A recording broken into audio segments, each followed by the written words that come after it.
বাইরে যাও দেখি সাইড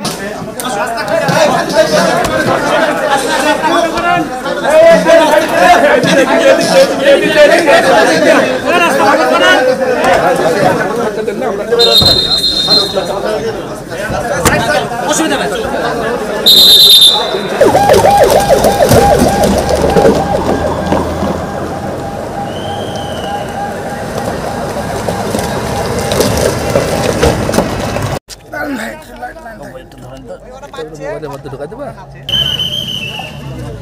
লোন সেলগুলো নাড়তে পারো না ভালো করে।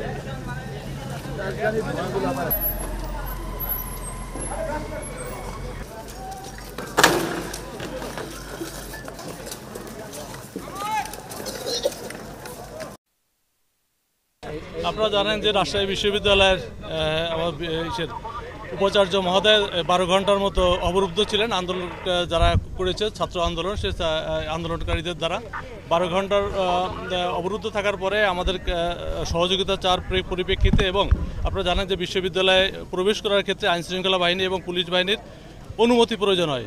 বিশ্ববিদ্যালয় কর্তৃপক্ষ যখন আমাদেরকে অনুমতি দিয়েছে, আমরা আমাদের ঊর্ধ্বতন কর্তৃপক্ষের সাথে কথা বলে সিদ্ধান্ত গ্রহণ করেছি যে ভিসি স্যারকে উদ্ধার করার জন্য। এবং তার পরিপ্রেক্ষিতে আপনারা দেখেছেন যে এখানে পুলিশ সদস্য এখানে আছে, আরএমপির পুলিশ, রাজশাহী রেঞ্জের পুলিশ আছে, বিজিবি সেক্টর কমান্ডার উনি নিজে আছেন, বিজিবির সিও বিজিবি উনি নিজে আছেন এখানে, এবং আরএমপির ভারপ্রাপ্ত কমিশনার যিনি উনি ওনার নেতৃত্বে সকল অফিসার ফোর্স এখানে আছে, এবং র্যাবের সিও সাহেব উনি নিজেও আছে।